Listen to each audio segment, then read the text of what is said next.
Pessoal, eu separei aqui as questões mais difíceis sobre derivativos pra gente fazer juntos, tá?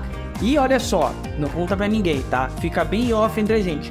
95% dos alunos erram essas questões. Então vamos lá aqui, já dentro da nossa plataforma de simulados aqui da Top Invest, começar com a nossa primeira questão. E aí fala assim pra gente, o gráfico abaixo representa, e aí a gente tem titular de uma call, titular de uma put, lançador de uma put e lançador de uma call, né? Então olha só o que eu vou explicar para você. Imagina que aqui ó, a gente vai ter o mesmo gráfico, só que ao invés de ele começar da direita para a esquerda, ele vai começar da esquerda para a direita. Então a gente vai estar aqui ó, começa de baixo tendo um prejuízo e sobe, tá? Isso aqui é o que a gente chama de titular, né? Que nesse caso é o titular de uma call, de uma opção de compra, que ele está comprando o direito de exercer a opção de compra lá adiante, né? Lá no futuro. Por isso que hoje ele paga um prêmio e por isso que ele começa aqui com um resultado negativo, porque ele pagou o prêmio, e quanto mais subir, melhor para ele, porque ele pode exercer lá na frente pagando menos. E aqui ó, veio da esquerda para a direita, só que caindo, a gente vai ter o nosso lançador da call, né, que é aquele que espera que o titular não exerça a opção. Então o titular ele acredita na alta, na call, e o lançador acredita na baixa, né? E aqui vai um macete. Se você ver lá no gráfico e ele começar da esquerda para a direita e você conseguir formar um T, tá? Ali onde começa, você vai ter o titular de uma call. Se ele começa da esquerda para a direita e você consegue formar um L no gráfico, é o lançador da call. E aqui você pode também imaginar um C, né, uma boca de jacaré aberta, beleza? Então a gente sabe que esse nosso gráfico não representa nada a ver com titular e lançador de call. E aqui, ó, dentro das ferramentas da Top Invest, nos simulados a gente tem essa tesourinha. Então a gente vai botar aqui, ó, e vai cortar essa alternativa, beleza? E eu vou fazer a mesma coisa aqui para a alternativa letra D, porque a gente não está falando de um gráfico de call, beleza? E aí, voltando aqui então, percebe que agora, aqui, o nosso gráfico da questão, ele começa da direita para a esquerda. Ou seja, ele já começa ganhando, e quanto mais ele vai para a esquerda, mais ele cai. Por que isso acontece? Porque aqui a gente está falando do gráfico do titular e do lançador da put, que são as opções de venda. O lançador de uma put, ele acredita que o ativo ele vai, de certa forma, subir no mercado. E aí o titular ele não vai exercer a sua opção. Portanto, aqui a gente vai ter um L formado. E agora, se ele começa da esquerda para a direita e sobe em direção ao resultado positivo, significa que o ativo no mercado desvalorizou. E se o titular ele tem o direito de vender, óbvio que esse lucro vai vir de o titular poder vender a opção por um preço maior do que o que está sendo negociado no mercado, tá? Porque ele comprou este direito, né?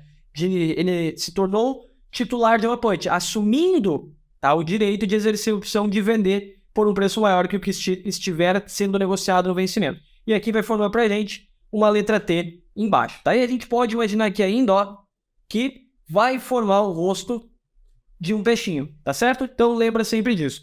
Só que, nessa situação, lembra, ele começou tendo um resultado positivo, né, aqui, e foi caindo. Isso significa que é o titular de uma put? Não, porque o titular, né, quanto mais o ativo caísse no mercado, maior seria o seu lucro, certo?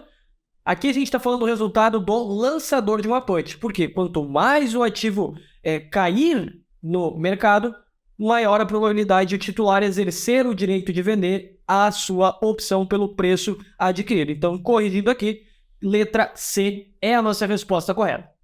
Bom, pessoal, eu tenho que confessar que esse conteúdo sobre gráficos de opções é bem tenebroso mesmo, né? E é justamente por isso que eu vou deixar aqui em cima para você uma aula sobre gráficos de opções para você assistir depois, tá? Mas agora, o que a gente vai fazer? A gente vai fazer a nossa segunda questão, que é sobre mercado de swap, tá? Então, o que a gente tem aqui? Olha só, um exportador, tá, fez uma operação de hedge com o swap, né? Então, vamos lembrar, o swap é uma troca, tá? Se ele é uma troca, a gente tem o exportador, que é quem manda para fora, tá, o seu produto e ele recebe em moeda estrangeira, beleza? Então, se ele está fazendo um hedge, uma proteção utilizando o mercado de swap, qual é a posição que ele vai assumir? Então, olha só, deixa eu só trocar de tela rapidinho aqui pra gente, tá? Então, olha só, a gente tem o nosso exportador, tá? E aqui no outro lado a gente vai ter uma instituição financeira.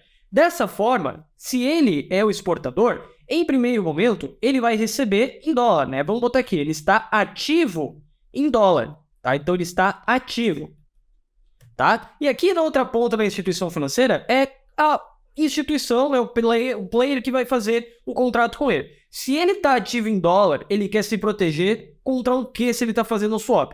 Ele quer se proteger contra a queda no preço do dólar, porque se cair o dólar, né, o real se apreciar frente à moeda estrangeira, ele vai receber menos. Então, o que ele faz? Ele entrega este ativo que ele tem em dólar, tá? Ou seja, agora ele não é mais ativo e sim passivo em dólar, e a instituição vai pagar para ele outra taxa, né? Por exemplo, vai ficar passiva, tá? Passiva no DI, certo? E aí ela vai ficar ativa no dólar, né? Porque aí, como tem essa troca sendo realizada, o exportador vai pagar o dólar para a instituição financeira, se o dólar tiver uma rentabilidade maior dentro do período do contrato, e a instituição vai pagar para ele o DI. Por isso que ele fica ativo em DI e passivo em dólar, beleza? Espero que tenha ficado claro para vocês essa explicaçãozinha aqui das posições, né? Então, dessa forma, o que ele está fazendo? Ele está se protegendo contra uma queda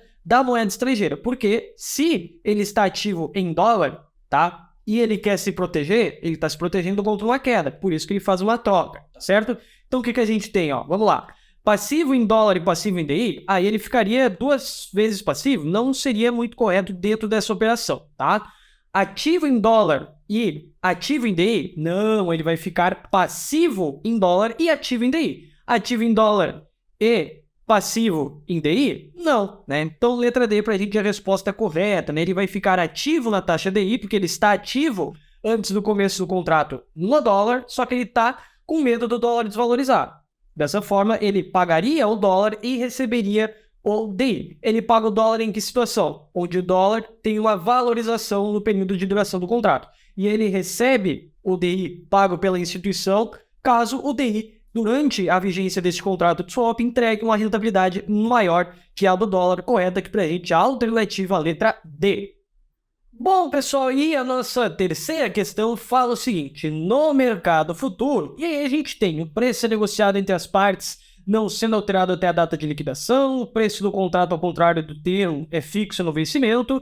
A gente tem também que o preço do contrato não é fixo até o vencimento da operação, na letra C, sendo totalmente função, né, sendo alterado em função das variações de juros praticadas no mercado financeiro, ou letra D, o preço do contrato não é fixo até o vencimento da operação, sendo diariamente alterado em função das negociações verificadas neste segmento. E aí, o que a gente tem? No mercado futuro, que é o que a gente quer saber aqui, ó, o que vai acontecer? A gente tem o player do mercado futuro que entra comprado, e o que entra vendido, né? O cara que entra comprado, ele acredita que vai ter uma alta no ativo, tá? Até o seu vencimento. E isso vai impactar o preço futuro. E o que entra vendido é a posição contrária. Ele acredita na baixa dos preços, né? E isso significa que, para ele estar vendendo, é que ele acredita que no futuro os preços estarão em níveis inferiores aos que estão hoje, tá? Só que ao longo de todo esse caminho, até o vencimento de fato, a gente vai tendo o mecanismo do ajuste diário, né? Que com base no fechamento do pregão, tá? Vai sendo descontado do comprador ou do vendedor o respectivo valor para ajustar o contrato. Portanto, ele não é fixo, tá? Como diz aqui pra gente a alternativa letra A, que diz assim, ó, é negociado entre as partes e não é alterado. Só que tá errado, ele é alterado sim, tá? De acordo com os ajustes, tá? E o preço, ao contrário do termo, é fixo? Não. Mas sim, ele vai sendo alterado, né? Então, ele não é fixo. Dessa maneira, o ajuste, sempre que o mercado sobe, tá? Olha só, ajuste, caso o mercado suba, a gente tem que quem recebe é o comprador, né? E quem paga é o vendedor do contrato. E o ajuste, quando o mercado cai, quem recebe é o vendedor e quem paga é o comprador. E isso vai acontecendo conforme o nome do mecanismo. Diariamente vai sendo realizado esse ajuste para compradores e vendedores no contrato a ter, no contrato futuro que for negociado, né, comprado ou vendido. Então, letra C. O preço não é fixo, sendo alterado somente em função das taxas de juros praticadas no mercado? Não. Lembra, a gente foi falando que é de acordo com o fechamento do dia anterior. Então, se no dia anterior fechou subindo em relação ao fechamento do dia anterior ainda, o comprador vai receber o ajuste. Se ele cair, né, fechar em queda em relação ao último fechamento, aí o que a gente tem que o vendedor do mercado futuro, do contrato, é que vai receber do comprador, tá? Então, letra D, o contrato não é fixo até o vencimento da operação, sendo alterado diariamente em função das negociações verificadas neste segmento, né? E é assim que vai acontecendo, beleza? Então, confirmando aqui pra gente a letra D, tá? E, galera, todo mundo tem medo desse conteúdo sobre mercados de derivativos e comigo não foi diferente quando eu estava aprendendo, quando eu estava começando a estudar e entender esse conteúdo, certo? Então você vai precisar sim conferir esse vídeo aqui do lado, tá? Onde a gente vai dar para vocês macetes para você acertar questões envolvendo o mercado de derivativos, tá bem? Então a gente se vê no próximo vídeo. Até mais!